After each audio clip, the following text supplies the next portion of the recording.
partnering organization. The participants who are comprising of both annual members of PMA as well as non-members. And of course, to speakify ourselves as a body of knowledge, and as a body, we are functioning and executing various things to various organs. One or two such organs are Center of Excellence for Entrepreneurship Development and Center of Excellence for Business Excellence. It gives me immense pleasure to also note the presence of some of the luminaries to this program. Our very own Pradeep Tupe sir, the Vice President of the Pune Management Association. And sir, kindly accept our warm welcome. I must make an additional mention that both our vice presidents, Mr. Prashant Pund as well as Mr. Pradeep Tupe, are not only the backbone of the PMA attendance, and we cannot leave our very own director of the Center of Excellence for Entrepreneurship, Mr. Biman Gandhi. Sir, we are pleased to have you on this program. And before we begin, I would like to request Madam Supriya Pathak, I would request you to put it in the chat box. We will take it at the end of the program, as many as we can, and we will definitely see how we can address them going forward. Okay. A couple of small insights about the Pune Management Association and its activities before we start the program. May I request Pradeep Tupe sir to share a few words about the PMA? But before he does that, it would give me immense pleasure to give you a little update on Pradeep sir. He is a veteran and influencer, and he serves many roles, such as the secretary of the Araneshwar Shikshan Sanstha, Jnani Vidyapith. He is an independent director of Innovative Ventures Limited and Opal Luxury Time Products Limited. He is also the vice president of Pune City of Lagu Bandhu Udyog.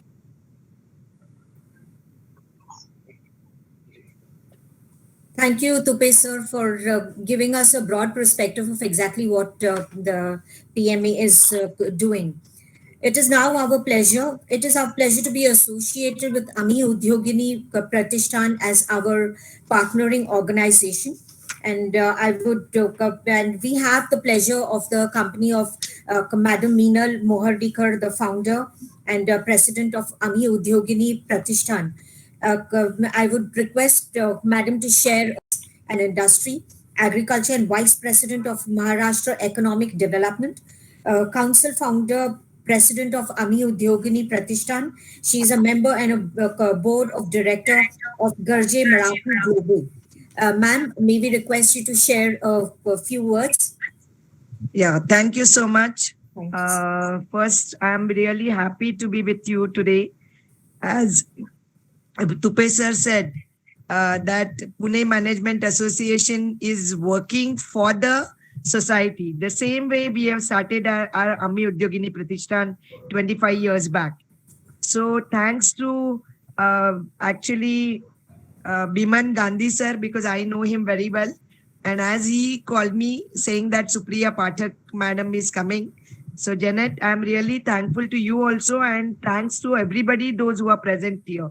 And first, I would be happy to say I was the president of Maharashtra Chamber of Commerce, Industries and Agriculture, because Maratha Chamber is from Pune, and Maharashtra Chamber is full. We are there everywhere, all over Maharashtra. My apologies, ma'am. So, no, it's okay. So, as you are from Pune, you must be knowing Maratha Chamber. Of course, yes. So that's why. And as we have started 25 years back, sir, I'll just talked about our own organization, Ami Udyogini Pratishthan. Because as I was the president of Maharashtra Chamber of Commerce, I used to travel full Maharashtra. That time, I came to know that there are so many ladies are there in the business, but they don't know how to come, how to come together. So that's why we have started 25 years back, and we are having our own magazine. It's we are taking out within a year that 4 magazines are coming. That is Traimasi Kami Karto, After 3 months, the magazine is coming, and it is a success stories of the women entrepreneurs. So thanks that today I am getting make actually I am going to meet Supriya ji, and so many ladies are already there. So my organization we have started from Mumbai, and as we are not taking a single pie from anybody, we are always collaborating with the organization. So I'll be happy to be with you also, sir, Tupe sir, as well as Biman Gandhi sir, because as you said, there are 14 different verticals. The same way we work. Even in Ammi Udyogini Pratishthan, it is not only for ladies, it is for the young entrepreneurs also. So that's why the magazine is there, but in this pandemic, we have come out with the audio magazine. So this is a new concept. Now, in this pandemic, again, we are doing after 15 days, even Mr. Gandhi had come and he delivered a lecture in Ammi Udyogini Pratishthan. So, means within a month, we are delivering 2 lectures. And today, there because always it is on Tuesday afternoon. So, as we are there in Maharashtra, Goa, as well as we are there in Dubai also, and we have collaborated with the Bangalore organization also. So that's why we are there in Pune also. And we are collaborating with the management colleges. That's why I'm with the IAS Management College. I'm with the Parla Management College, as well as I'm with the Kandivli Management College. Even why I'm saying CMI, that is a Marathwada Chamber of Commerce, Industries and Agriculture, they have come out with the young entrepreneur, means they want to do something for the organization. So we may collaborate with them. And as I'm with the Garze Marathi Pratishthan, Garze Marathi started 5 years back, and the person behind Garze Marathi is Mr. Anand Ganu. He is established, means settled down in California, but within 5 years, there are means all Indian community people have come together, and within 5 years, 30 countries means we have got members for from 30 countries. Again, here we are not charging anything to anybody. So आता तुम्ही म्हणालात तसंच we are supposed to give back to the society. The same way Garze Marathi as well as Ammi Udyogini Pratishthan we are working for. So I think the aim and objective is the same. And as I'll just explain about Ammi Udyogini, as we are having a meetings, but now in this pandemic, we have started the Facebook Live program. It is always on Friday afternoon. Then Saturday, we do the teaching, online teaching. Of course, it is for the skill development point of view, we are teaching. So that is always on Saturday. And that's why we are giving 25 lectures in a year, 100 Facebook Live program. And whatever 25 programs we are taking, we are recording it. And that's why my YouTube channel is also there. And just now, on this 9th of August, 7 days back, we have started consumer Shopee online shopping. That is like Amazon only. But Amazon is, I'll say, it's a out of India production, means they are from outside India, and we are Swadeshi people. So it is meant for not only for lady entrepreneurs, it is for mixed people, mixed entrepreneurs. And 60%, of course, ladies are there because Ammi Udyogini and Raha Foundation is with me. Raha Foundation is again a organization, again NGO. They are working for the artists, for tribal artists they are working. So they are also working for the Adivasi people. So we have come together and we have formed a online shopping this thing. And that is Consumer Shopee. The name of it, that is Consumer Shopee. Because my sir, Pradeep sir, I was doing, means I'm into the exhibitions for last 32 years. My business is the exhibitions. As you are from Pune, you must be aware that Consumer Shopee, we have started in Pune in 91. So many years we are established. We have started from Mumbai itself, and we have established in more than 12 cities of Maharashtra, Goa, as well as we are there in Dubai. And as Consumer Shopee belongs to my own organization, and trademark and everything is there. That's why I took the same name as the people knows my trademark. we are taking the same trademark for the online marketing. So that's why this e-marketing is started just now.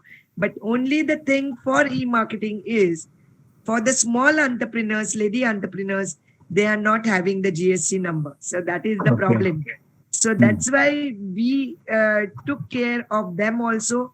As one chartered accountant actually is my nephew, he said you can file that 700 rupees per month, and that is a nil file return. You can do it, and like that you can do it for full year. So maximum 9,000 rupees is the charges. If you are ready to do it, you can go online shop. Means you can come as a client also. That's why we are telling all the small entrepreneurs that if you want to grow, if you want to go, because as we are there in India, but my second aim and objective will be, as I am with the Garze Marathi, my second objective will be that those who are established business personalities should go out of India and they should do the Right. export also. From that Okay. angle, we are helping the lady entrepreneurs.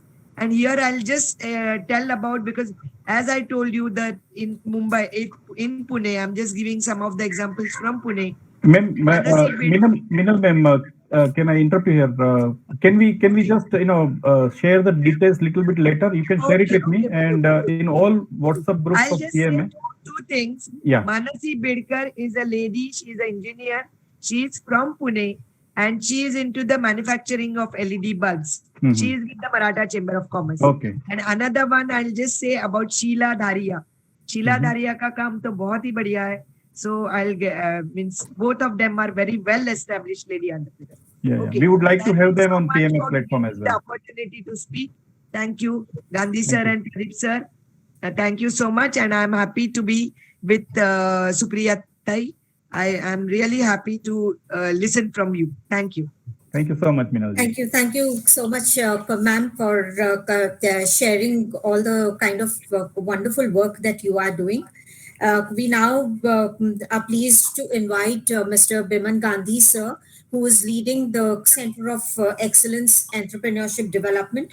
And to give you a little brief about him, Biman Gandhi, sir, is the director of the Center of Excellence for PMA, Entrepreneurship Development. By qualification, he is an engineer. He has worked with many large Indian companies and Fortune 100 MNCs for over 2 decades. He now is a business coach and a mentor to many SME organizations, as well as he is consultant to large companies. May I request to Biman sir to share a few words? Yeah, sure. Very quickly, I don't want to really stand between the Right, participants and the speaker of the day today. right, sir. Tupe sir has already talked about a lot of verticals, or we call it the Center of Excellences. And within our COE, which is organizing today's program, which is COE for Entrepreneurship Development, we have created several sub verticals. One of them is student entrepreneurship. Another one is startup. We are also looking after MSME entrepreneurship. We also have a vertical called coaching and mentoring, and that is applicable to all, right from students to all the existing entrepreneurs as well. We also have a new vertical called technologies for MSME. But while we are doing all of these, we have not really ignored the power of women entrepreneurs. Globally, they are the largest untapped reservoir of talent, according to me. Mrs. Smita Deshpande, who unfortunately is not able to join today, she is leading this vertical. And our efforts through this vertical is all about women empowerment and encouraging women entrepreneurship. About the program today, I think we are going to hear a lot from ma'am today. But typically, when I look at women entrepreneurs, there are typical distinctive challenges that women entrepreneurs face. Of course, in their lives, they have at least two minimum mandatory breaks. One is the time when they are wedding or getting married, and another is when they are family planning. So these two distinctive challenges probably the male or the male dominant society don't face. And how to overcome these challenges, apart from the other challenges like ignorance, and sometimes the way our society is, women also have very low self belief. So how do you overcome in this environment and still really leave a stamp of an entrepreneur? I think that is going to be the message from this program. So we are looking forward to hear you, ma'am. And over to you, back to you, Janet, ma'am. Thank you, Biman sir. Thank you so much. Now, our guest for today, she is a serial entrepreneur, a consummate innovator, and bouncing back in the face of every seeming setback. Her story traces her powerful movement through the events of her life, creating springboard momentum by making deliberate choices, continuous learning, creating opportunities, and scale. Human behavior has a power to change lives. What makes our guest relevant are her defining experiences. She is an MSc in botany, a gold medalist from Nagpur University. As a young bride shifting base to Pune, being blessed with a Kasanid.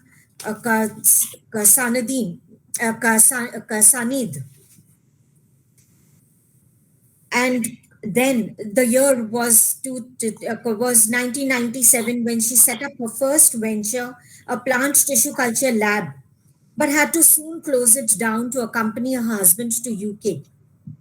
Here began her journey with acquiring new skills, taking on varied assignments, moving into uncharted territories that led her to her current journey.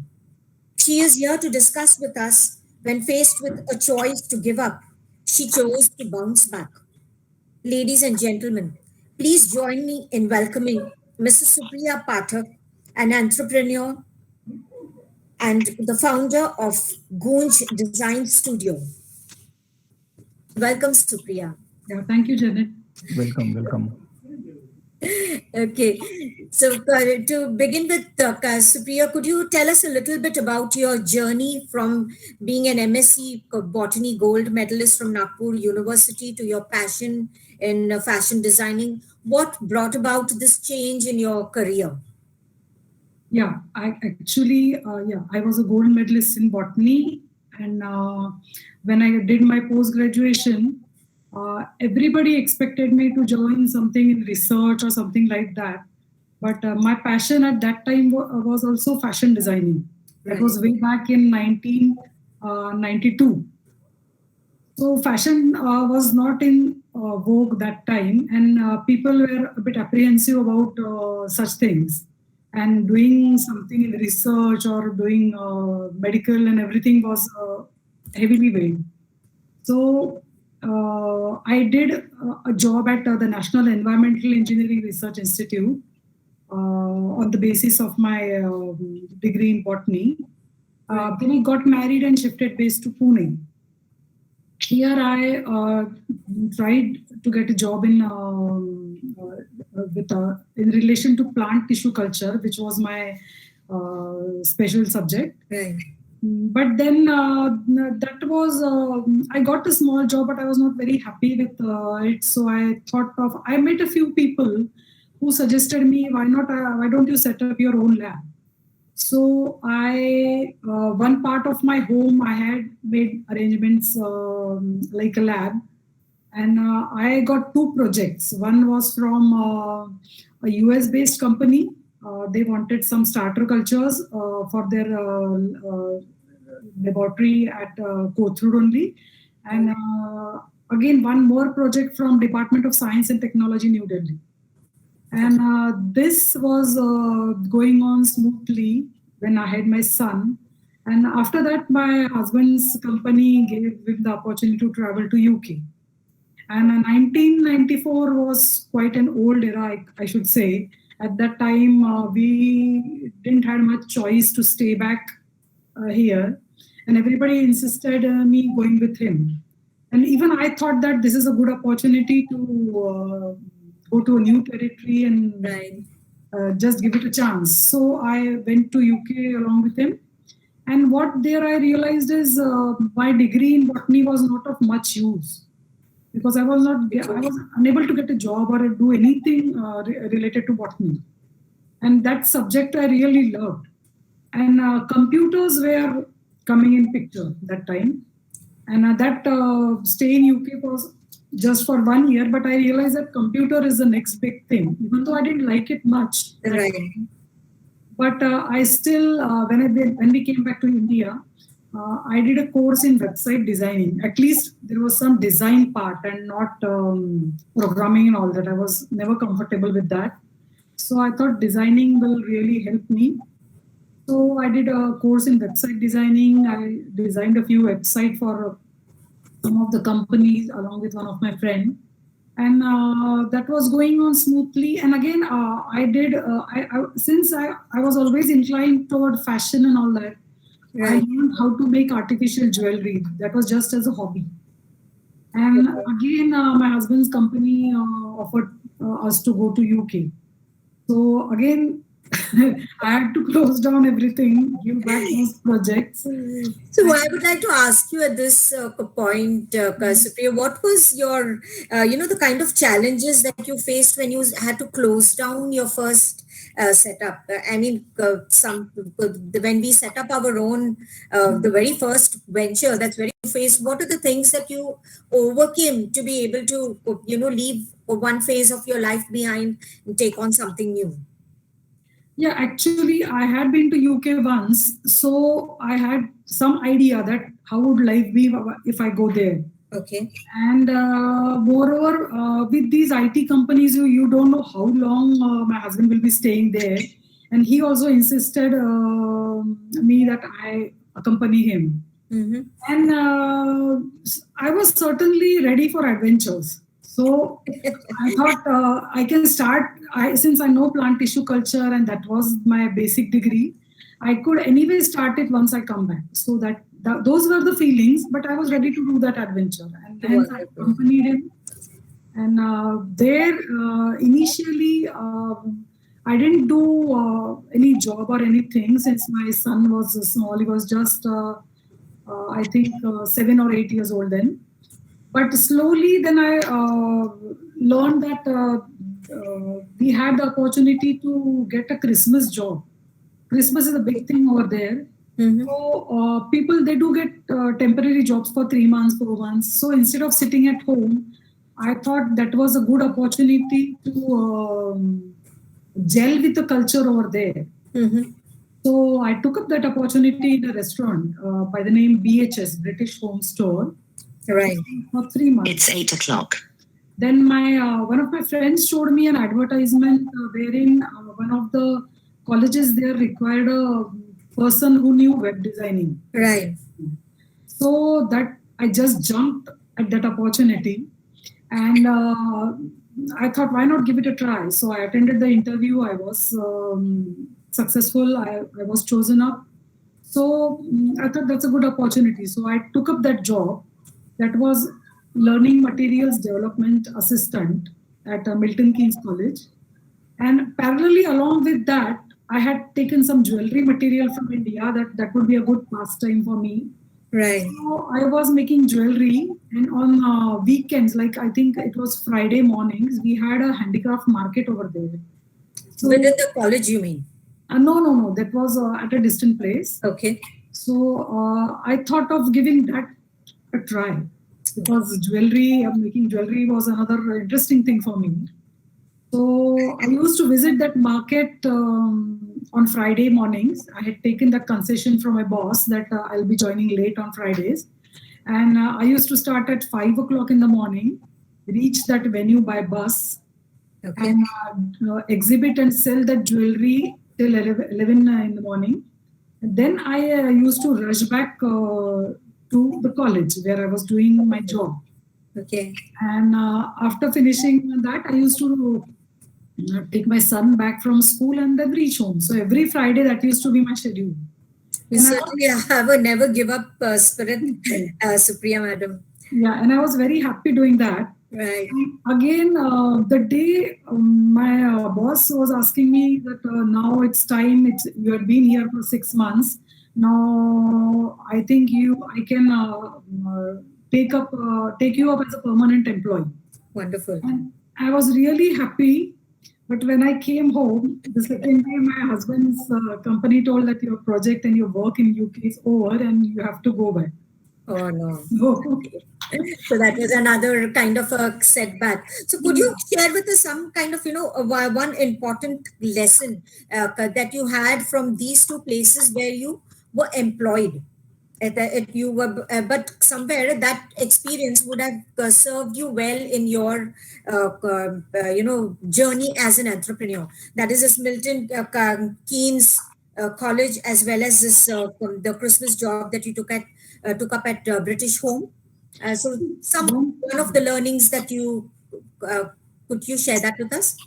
yeah, one thing one or two things I can share with you is, uh, I was always a bit apprehensive about whether I'll be able to. The first thing was that when the British people they speak, the Indians, we can't just understand what all. Like the accent is very different. Mm-hmm. So that was the apprehension that if somebody talks to me, whether I'll be able to understand what all he's saying. But whenever such apprehensions are there in my mind, I try and push myself. And that is one thing I learned, that you have to keep pushing yourself and just conquer your apprehensions and fears. Wonderful. That helps you. And second thing is, although jewelry making and that restaurant job and this computers, nothing was related to my basic degree. I was quite passionate about botany. But since these things were not related, I was even apprehensive about computers. But then I thought that's the next big thing. And I somehow learned to accept it. And these things really kept me floating. Because women, when they think of taking a sabbatical or sitting back at home or taking a pause for whatever reason, we tend to lose our confidence very quickly. We get so engrossed in our day-to-day activities and kids and husband and house and festivals and everything, we tend to lose our confidence, and then we try to justify things. That it's okay, this is just a phase. But I knew that if I am not in touch with all these things, I'll be unable to start over again. So That's a very empowering. That's a very empowering thought that you gathered from both your experiences there. That you never should give up, and the kind of confidence you need to keep maintaining. And you also mentioned that eventually, like, you returned back to India somewhere in 2005, and then you planned to take up a job in a placement agency. Now, how was that experience, and how did it, foster your growth in your entrepreneurial journey? yeah, actually, that the company for which I worked was offering a working from home option for me, and my Okay. daughter was born by that time. She All was right. in 2005. So I thought, why not take up this thing?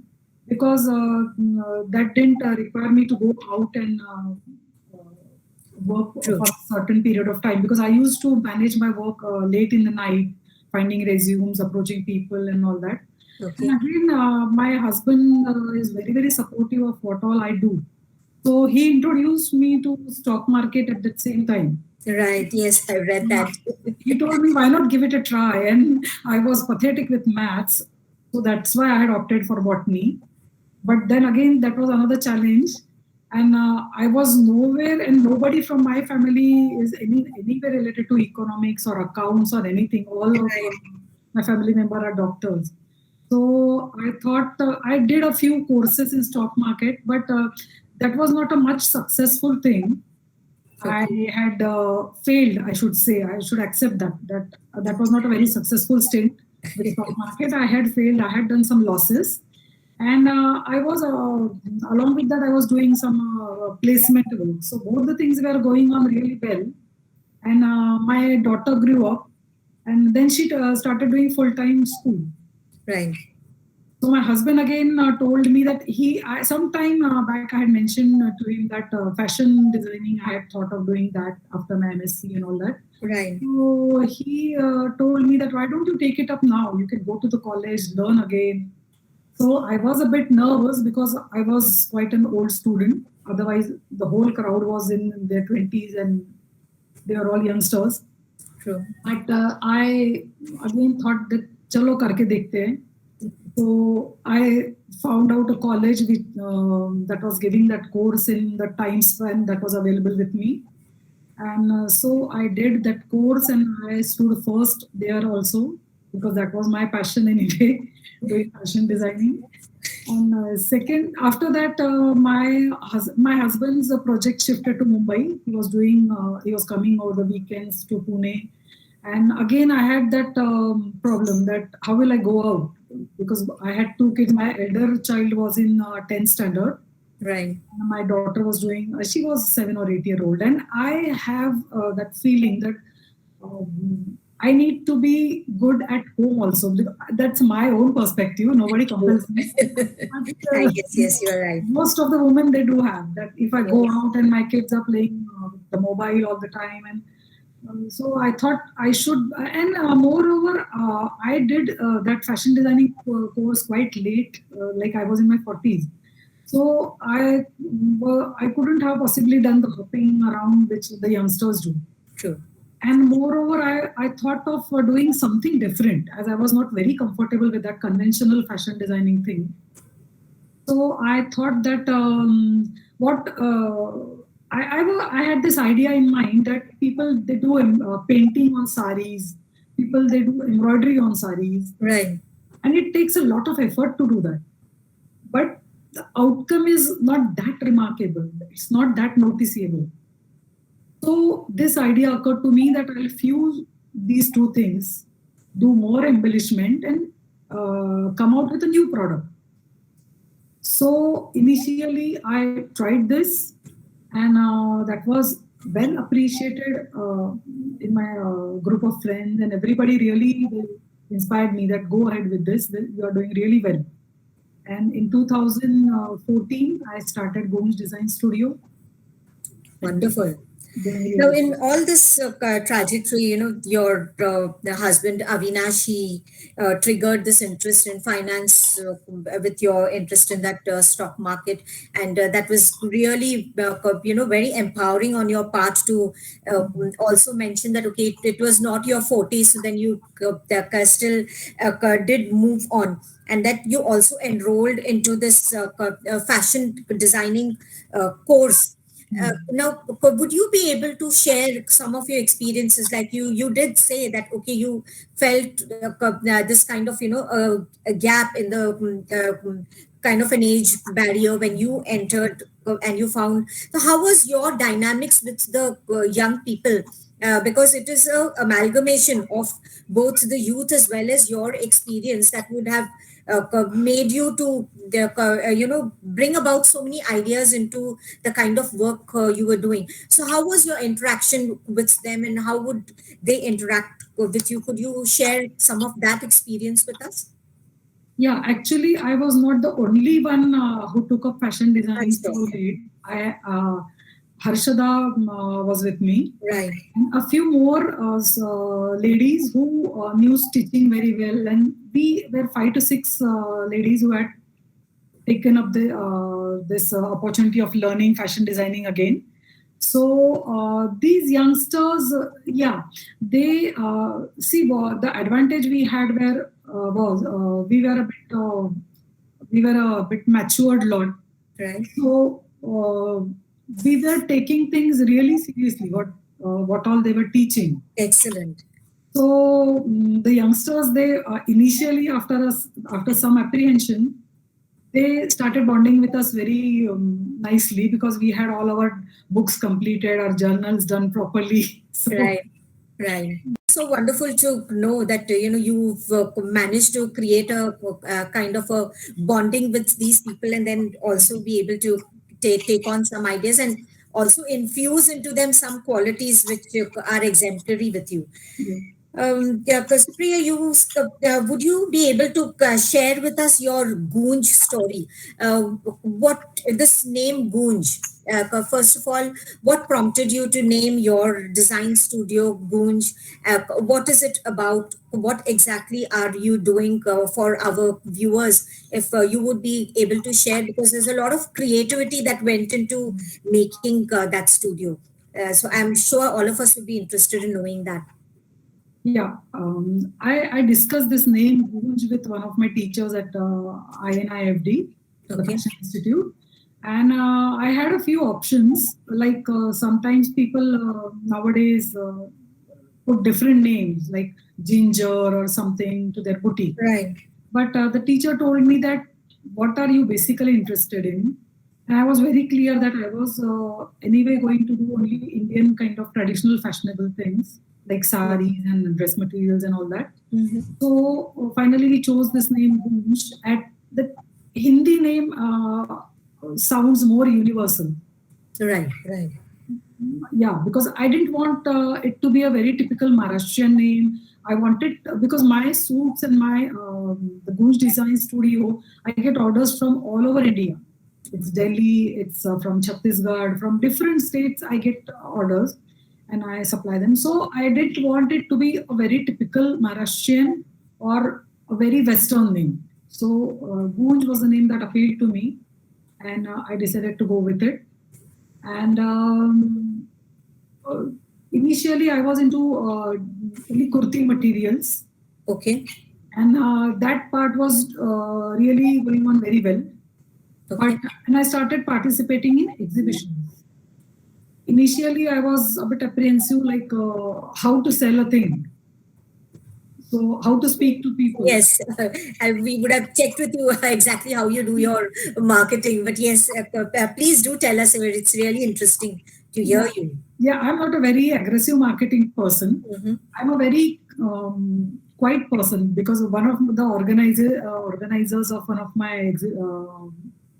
exhibitions, her stall was next to me, and she just said to me, "Supriya ताई, तुम्ही किती शांतपणे विकता. You don't converse so much with, or I don't force them to buy my stuff. I certain things I've noticed while selling at exhibitions. They are like you need to give some space to the customer. If Wonderful. you just keep speaking without any pause, that my things are so beautiful and they are so difficult to make and they are exclusive and all that, they are seeing all these things already. That's why they had come to your stall. That's why they are looking at your stuff. So I let them do take the decisions, because in the end, if you force something upon them, then next time they won't come back to you. That this lady really pesters you too much into buying. So I wanted these to be their decisions. So I don't do a lot of speaking. I'm very quiet on my stall. I just show them what all stuff they like, or I just answer what all questions they have. And once the deal is final, I don't speak after that, because It's, you may change their mind if you talk too much. these are some marketing tips we do get from you, Supriya. Would you be able to tell us what could have been your challenges during the lockdown? I mean, now you are saying what you described was the kind of a scenario where you were where you were actually selling upfront. And Yeah. what happened during the lockdown when you were not able to exhibit your craft? Yeah. Actually, I make it a point to keep my Facebook and Insta handles up to date. What all things I make, I make it a point to photograph those things, put it on the Facebook page, and do Facebook and Instagram promotions. Okay. So that is the thing that really helped me during the lockdown period, because my sales were still going on. Right. And again, WhatsApp, a broadcast group on WhatsApp. Like in the last 5-6 years, what all customers they visited my stall, I take down their mobile numbers, I take down their names. That data I really maintain very well. Wonderful. So I have got my broadcast group. So and I don't disturb them quite often. I once in a while I post on those broadcast group what all new things that have come up, or link to my Facebook page, because they should not feel irritated. The customers, they if they feel like going to your Facebook page or they require something, they really approach you. Right. I don't disturb them quite often.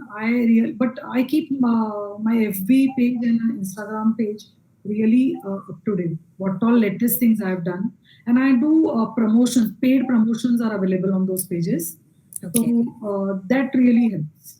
Wonderful. So, what is the driving force behind your, never give up and bounce back spirit? Because I mean, you just whatever comes your way, you just make a different pathway for yourself from your entire story, which is, I mean, truly amazing. So would you just touch on that? What could be the driving force? I'm sure it could be Avinash, but what else would it be? Within you, what could we take from you as women? See, one thing that I have, I always keep reminding myself. This is a Marathi quote that I have um, invented for myself. Okay. Ladha kiva rada. Okay. Either you keep crying or you fight back. Because if you keep crying, people will show you sympathy just for a few days, but nobody is interested in a person who is constantly cribbing and always in pain. So fighting back is a better option. Excellent. That is such a wonderful quote. Ladha kiva radha. That's something which we will definitely take back from here. Supriya, your journey has been remarkable. You have this entrepreneur, hidden deep down inside you, and you seem to have converted every kind of setback into a setup for taking your career, your business, your entrepreneurship journey to really different levels and different heights. What kind of advice would you be able to give to budding entrepreneurs, especially when they are faced with kind of roadblocks along the entrepreneurship journey? One basic thing that I would like to suggest is what all they are doing, they should be really passionate about it. And to find out their passion, I would suggest them to visit their college days or the days before marriage, especially to women. That Okay. was the time everybody has some dreams of doing something. Sometimes women, they get married and then they leave those dreams back. So now you can revisit those days and find out what you were passionate about. And once they start working on that, then then the person really works hard. And the second thing is what all is currently there in the market. What I would suggest is there are certain spaces or there are certain loopholes where there are not many products. So you design your passion in such a way that you fit in those loopholes. Because I was always told that my designing is so many people have told me that my designs are very traditional. Nowadays, all the big prints like the Kathakali faces and Right. all abstract and geometric designs are in vogue and all that. But what I had observed is so many exhibitors are already into that. And there is a certain group of people or certain women who love nice and traditional kind of designs. Right. So I never felt disturbed by what all everybody was suggesting me. I continued with what all I believed in, and that is really going on very well. So very inspiring and an interesting topic. So I'll just take the last, perhaps, question. What would be your message to upcoming lady entrepreneurs and mothers who want to resume their profession and where they've left off or their business? Or what kind of advice would you give to them? Yes, one thing I would like to always suggest them is do not wait for like somebody if he has got a skill set, and since there might not be the exact opportunity what he is looking for. Right. For this reason, women should not keep rejecting that my skill set is so and so and I can't take up anything else. They should keep doing something. So eventually, these baby steps will lead to their dream or what all skill set they are looking for. But if you keep waiting for that, you don't know how much time it will require. So keep doing something. Like what I had learned, I had tried my hand at stock market some few years back. But during this lockdown, since exhibitions were not going on, I took that up again. And now I'm learning that as well. So you should have to keep yourself busy. You have to keep yourself busy doing something. Wonderful. If you decide to step down the road, like these what all jobs are available or what all opportunities are available, they are not exactly like the skill set I have, then you might miss the bus and it will be really difficult for you to again get on the road and go ahead. That's true. That's a wonderful advice, and we thank you so much. I'm sure everyone has learned a lot from you. You are a remarkable lady, Supriya, and we were delighted to have this conversation with you. Thank And you. let us see if we can take some questions.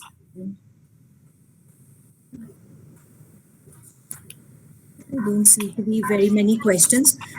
If the participants have any questions, no, I can't see any questions on the chat board. So what I would do is I would like to um, There's one summarize question. this entire session that we had, and we are really grateful that you accepted our invitation, Supriya. The kind of learnings that you shared with us, your uh, kind of what you say, saying for life, life metaphor that ladha ki rada. That's something I think resonates with all of us, especially as women. We're really very grateful to you for sharing your journey, because no matter what steps came your way, no matter how many setbacks you've had, you've stood by your husband, but you never ever gave up your passion. You continued to pursue that, and that has made you the person that you are. The kind of learnings that you have taken from every stage in your life. What you mentioned just now, space, giving your space to the customer, being continuously explorative, and learning from all of your learnings. Every situation in life has taught you something, and so that has been a remarkable takeaway for all of us. We've just got a question. We would like to know how you create your identity in the customer's mind. Supriya, there's a question for you from Smita. She would like to know, how would you create your identity in the customer's mind? Would you like to give it a try? Yeah. Actually, your work speaks for you. That is the first Right. thing. And secondly, you can slowly read your customer's mind, like what all they are looking for, or what all they want you to. If you try to read the customer's mind, then you form a bond with that customer, and that customer stays with you for ever, I can say. So your product speaks for you. So your first identity is that thing which you are offering. So make it unique, make it different, because if everybody is doing certain thing, you can take a contrarian approach and do the things differently. That really Right. works. So that Excellent. is an identity. Wonderful. Yeah, that's wonderful. You also spoke about how, I mean, that was an excellent advice you gave to all of us women, that we need to visit our old colleges so that we can rekindle our passion, and where we left off. You can ignite those passions so that we are able to contribute far better to society. So I cannot say how delighted we have been, and it's given me immense pleasure in having this conversation us, considering you as a woman. How do you handle ignorance by others, considering you as a woman? That happens sometimes, but like I participate in exhibitions where mostly the women they visit my stalls, and they I interact with women most of the time. So ignorance I have really not faced. And if what I think is, if somebody is ignoring you, there might be some reason where I am not up to the mark, or what all is the reason. I try to talk to that person and sort out the things. If it's within my limits, I try to mend the things and Okay. give it a fresh start. Wonderful. Thank you. Thank you for those inputs, Supriya. So Thank you for this time, for being with us, for sharing your life lessons with us, and really giving us those nuggets of wisdom, which I am sure will help all the women who have heard you, and not just women. I think all of